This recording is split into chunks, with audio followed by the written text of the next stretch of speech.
Okay, so hey everyone, and welcome back to another episode of Default Global. This is where we connect with global first entrepreneurs and remote work experts from all around the world to share their experiences and knowledge.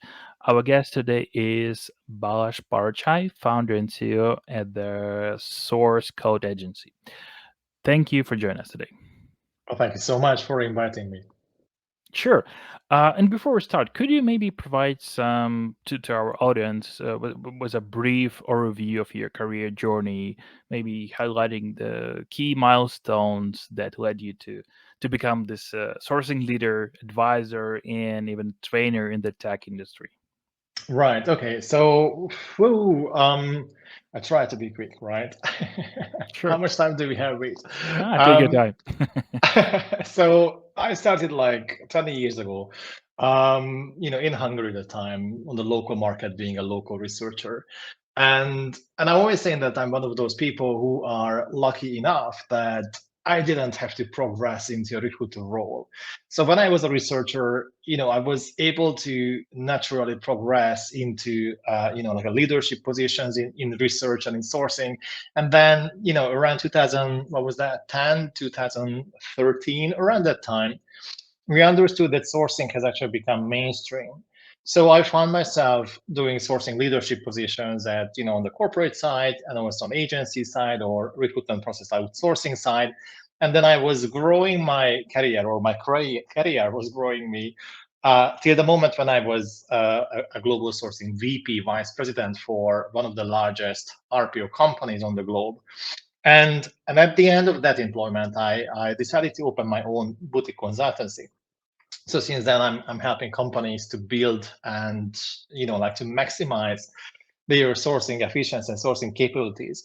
And that's what we do. So we do consultancy, we do training, we do technology support, technology consultancy, and all sorts of things.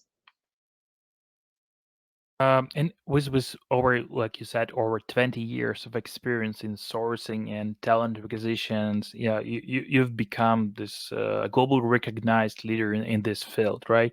But still, you touched this a bit, but can you share some insights into what inspired you to enter the world of sourcing? Oh yeah, that's interesting. So yeah, it's 20 years. I know I look much younger, and that's why you were asking this question, right? But it is 20 years, and you know what is most interesting or inspiring, that still today I'm so passionate about this whole thing. So why sourcing? Because sourcing is a blend of various skills and skill sets and capabilities that you have to apply. So it's not just that you have to search, and for searching you have to, you use a really smart intelligence to be able to find all of those people. But also, so you have to search, you have to understand markets, you have to learn about markets, you have to learn about, positions and and careers, and then you have to engage with these people.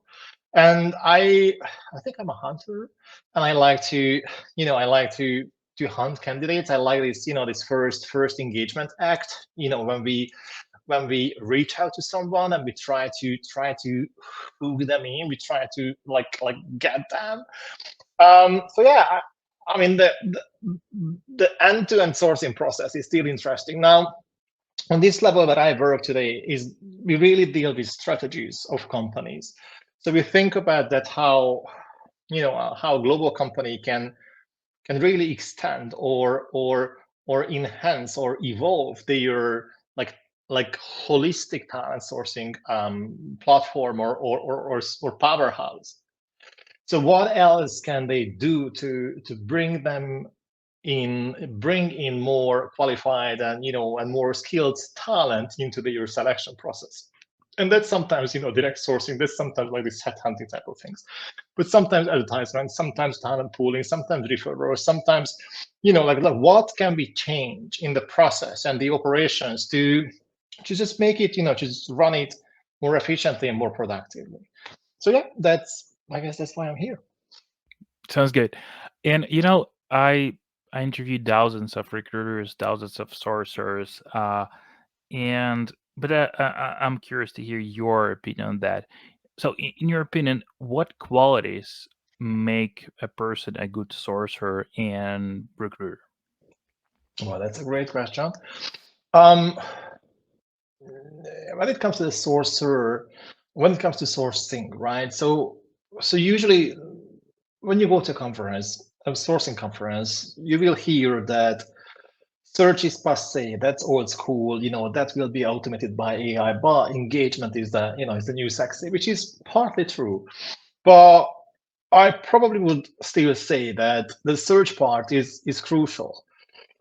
I mean, the way how a sourcer should be able to find information. And when we say information, don't only think about people, right, like candidates, but also think about all sort of intelligence. And sorcerers have to have this capability to, it's a really high level cognitive capability to put together a piece of information and to go after a certain lead and to come up with, with something more meaningful. So it's not just how we find data, but how we interpret data and how we put together the whole picture. And certainly engagement is really, really core. So that's sort of like still sourcing. I do believe that a good sourcer is someone who can search and who can engage, who can be really strong with emailing, but also engagement on the phone, when they reach out to a candidate. Now, a recruiter, on top of all of it, they have to have extremely strong project management skill set. So you run a process, and you have to know always where you are and what the next step is, and who should be involved, and you have to manage various stakeholders, your candidates, HR, hiring managers, everyone's boss, like it's a complex project management. And then you may manage 20 positions in the time or 40 positions. So, it can be really complex.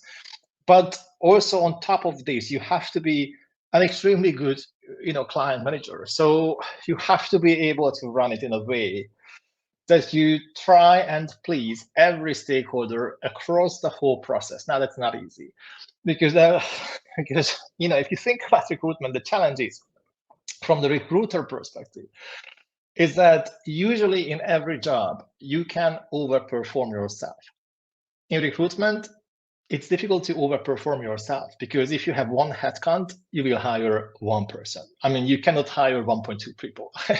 Like it's that. So, if you're a salesperson, of course you can overperform your numbers. But if you're a recruiter, it's difficult to overperform. When you hit your target, that's ground zero. That's the bare minimum. That's the baseline. And that's why it's a really challenging job. Now, on top of all of it, both for sourcer and recruiter, you see, I mean, it's obvious, right? But there is a growing, increasing need for all sorts of digital capabilities and skills. And that's unfortunately, I think, our global market is still not really strong yet. And I don't want to be, I don't want to be bad, or I don't want to be judging, or I don't want people to think like, oh, he's talking from, from a really high standpoint. No, that's not me. I train recruiters a lot. And because I train recruiters, I see that sometimes it's this digital like shift is still quite challenging, for them to understand that something that they do manually can be done by a certain piece of software or application. And we have to give power to robots, and to technology to run the processes rather than us doing everything ourselves. So it's still work in progress. And in one of your interviews, you mentioned that we should shift from searching for people to engaging them, right? Can you talk more about that? How has the role of engagement grown in importance in recruiting, I guess, field? Can you talk Right. more about that? So, well, I can answer it, like small and big, but let me try to go middle, big enough. So, so with the growth of online presence or digital footprint of everyone, it has become easier to find people. Okay. If you want to find a pharmacovigilance, whatever, you will find a few for sure. If you want to find engineers, there are platforms where you will find engineers. So that looks easy or easier on the surface. I joined the time recruiting, like back to 2004, 3, when there was no LinkedIn, there was no There was no Facebook. There was, like, yeah. I mean, imagine that time. It was, it was Google, I assume, right? So, so I joined that time when we still had to use the phone to reach out to people, right? So that time, 20 years ago, the the degree or the amount of data that was available was minimal. Some people, active job seekers, they applied into job boards, so we were able to search within the CV libraries. But that's it, and people applied to job posting, and often we were posting in newspapers. I know you guys know this, story from old people like me, but well, I remember the time, when we were, yes, sure, but it was still in a lifetime, right? So it was still there. Now, from that moment, like moving into the first like but internet, like made a hit, and then the social media made a next hit, right? So it's like a evolution like this, like no data, and then internet data, and like web data, right? And then social media data, and then you move on and move on and move on. So since LinkedIn, for instance, has become mainstream, when in countries like even in Italy, Hungary, Ukraine, even in Asia, right, Indonesia, when LinkedIn has become the ultimate go-to platform for sourcing and recruiting, since then we believe that finding someone is not that difficult. Yeah, you can find people on LinkedIn, but still the question is whether you can find everyone, or whether the people that you can find, whether you can make a hire or not. And what we see now is that because finding, like the search part, has become easier. I think it's not easy, but it's probably easier. Because of that, like more and more recruiters use these platforms. And because of that, certainly the level of outreach messages, and like level of engagement actions, that significantly have grown. So nowadays, an engineer easily, or it's a few months before, right? Because now the market's a little bit different. But a few months ago, maybe last year, it was normal. It was quite regular that, let's say, a software engineer or a DevOps engineer would receive at least 5, 6, 7, even more emails per day from various recruiters. And we just cannot imagine that volume, that you have a job and then you receive what, like 6, 7 times 5, 35, 40, 50 emails, 50 job offers every week. Can you imagine that? That's 200 a month. And you have only one life, and you don't want to change your job every month. And this is unbelievable. This is insane. And because of this volume that engineers, or not only engineers, like all sorts of professionals, like that they witness, what they see in their inboxes, because of this volume, engagement has certainly become really critical. Like, what will I do? How will I write my email that will make sure that the engineer, my candidate, will reply to me? How can I stand out of the crowd? What is the best subject line to put to my email that will make sure that my candidate will see my subject line? Because if you receive 10 emails per day, that's like that's an insane amount of like spam or trash that come to your face. So that's why we say that engagement has become really critical. It's a really noisy word, I guess. That's why. Okay. And like you mentioned, sourcing is evolving, right? With all those technology, and you've mentioned increasing adoption in various like industries in your previous interviews. What are your predictions then for the future of talent sourcing, particularly in terms of technology? And yes, I'm talking about AI as well, about automation and so on. You touched this a bit that it will be automated, but still, human touch is will human touch will be like still important like maybe in 5 years from now, or this sourcing part will be completely replaced with like a super clever AI bot that knows better than like a sourcer like how to reach that specific person? So yeah,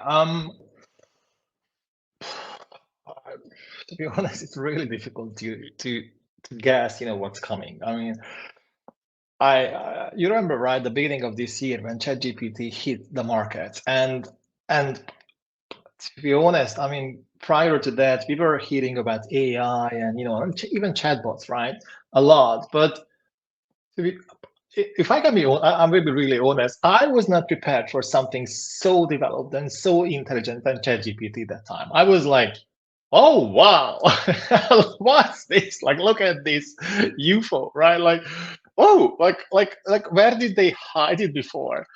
And I was really shocked, like how extremely like developed or like advanced that technology is. Now, when you use ChatGPT, right, and I will use this analogy for sourcing. Um, for instance, you want to write something, write an article. Yes, you can go to ChatGPT and you can say, hey, write me an article about this, and it will write you something. But it's on you whether you are happy with that one or not, whether you want to make any changes or not, whether you accept the tone of that article as yours or not, right? And the way I work with ChatGPT is that I get there, I tell him what I tell him. Well, I call him, right? That's the gay in me, right? Every everything that has no gender, that's a him for me. So I tell him that, okay, write me this, and then I read it, and then I say, okay, fine. You know what? I want you to correct these points. I want you to, for instance, use less complex wordings because I'm not native in English, and I don't want my audience to immediately spot that I'm using ChatGPT for my articles. So you start working with the technology, and I think that's where human power, human intelligence will be needed. So, putting together a Boolean string or running automated searches on LinkedIn, yes, that probably will happen and will come to place really soon. But the way how you instruct those searches, the way how you will tell these systems that, you know what, okay, so far we've been searching this and now we are going to search that. And I want you to, listen to me and, instead of these words, let's try to find those. Um, at least based on my current understanding with, so I'm not a magician, right? But at least based on this one, I believe this is going to happen soon. And also because the other thing is for instance, matching technologies. And matching technologies have been on the market for at least for 10 years, maybe even more. Like companies like TaxKernel or Daxtra at the really beginning of this whole story, and they were like parsing technologies. They have been working hard, like eightfold, like to build a matching technology in a way that I put a job spec there and I tell you, okay, I want you to find these type of candidates, and then the technology would, based on the job spec, would find the right people. But so far these technologies, I mean, they are partly reliable and partly, like they're not sophisticated enough. Now, will ChatGPT or AI or will that overcome like this gap? Like, will that happen? That these matching engines will be really sophisticated, and we really understand if someone is a whatever technology is related to that one. So if this is not present in the CV, but that one is present, it can be still good for us. And this is just one example, right? So like you have to see it in a really wide complexity. So whether this will happen soon or not, I don't know. Probably it will.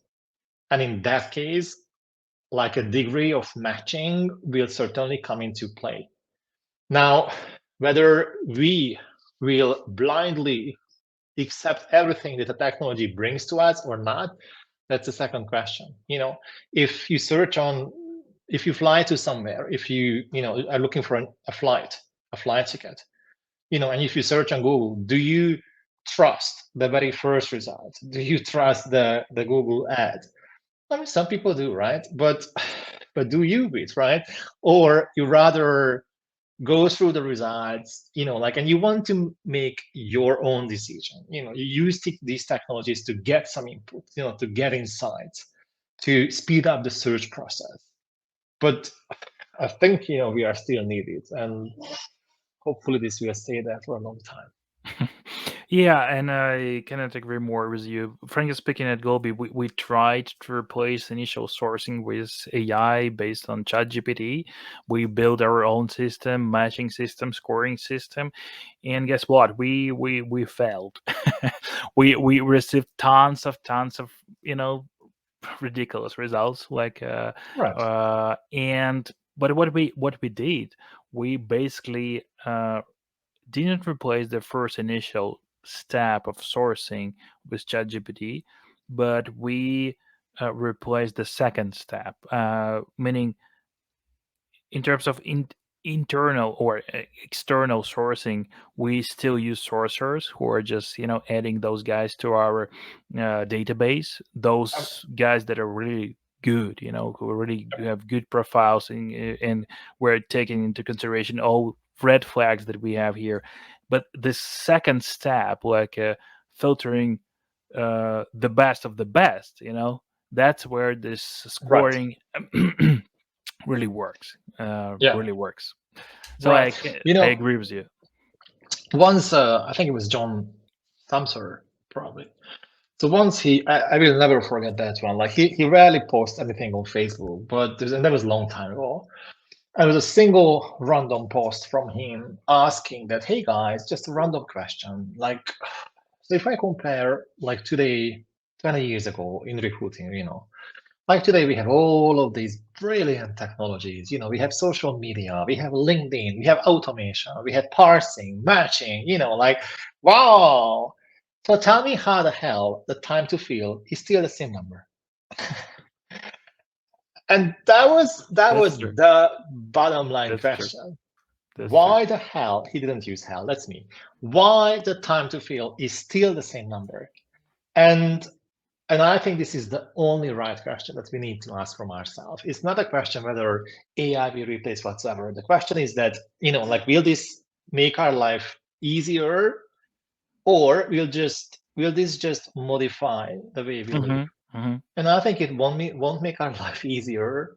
It will make some steps easier, but it will Yeah. just change the way we recruit. So Yeah. when you think about LinkedIn, I mean, think about that. I mean, you were around, right? Like you are not that young, right? I mean, you are young, but not that young. I mean, you remember when there was no LinkedIn, right? And then LinkedIn came in and it was a big boom. And it was like, oh my gosh, is LinkedIn your next CV? Is your digital CV? And we were so excited about all of these things like, oh, you will never, ever anymore write a CV. Oh my God, like that. And then, and then what happened? Yeah, you have LinkedIn. Probably 85% of the profiles are broken, like are really enigmatic, really missing information. If you go to the tech world, like those people usually they don't fill out their LinkedIn profile. If you go to engineering, they don't give a shit about LinkedIn. Like if you go for certain industries like healthcare, for instance, they are not even on LinkedIn. So it's what I always like to say, and I promise I let you ask the question, but recruiting is changing primarily because we follow the way how people change. And and that's why we change. If people would have the same life, if people would still look for a job in the newspaper, we would still post the jobs in the newspaper because that's what they use. But we are always in a certain reactive mode, and we always follow the trends of people, well, of us, because we are also people, but the way how we live and the trends that impact our life. And once talent acquisition understands these key influencers, then we make a jump. That's what we do actually, I think. Yeah. So I still have a bunch of questions, frankly speaking, but but we're running out of time. So I'm most likely sorry. we should do round two. Yeah, it's been a fantastic discussion, and I would like to thank you for sharing your valuable insights today. And as we conclude, do you have any final thoughts or advice for maybe recruiters? Because for recruiters, for recruitment agencies, as like you mentioned, it's a tough time, right? So what suggestion, what advice can you give them? Right, I would say two things. Yes, well, three. First, it's tough times. So don't deny it. I really see it on a global scale.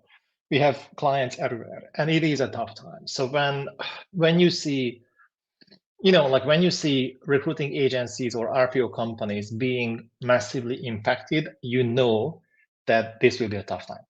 So I suggest always two things. One is that you have to start working on your personal brand. I know that this is difficult for most recruiters.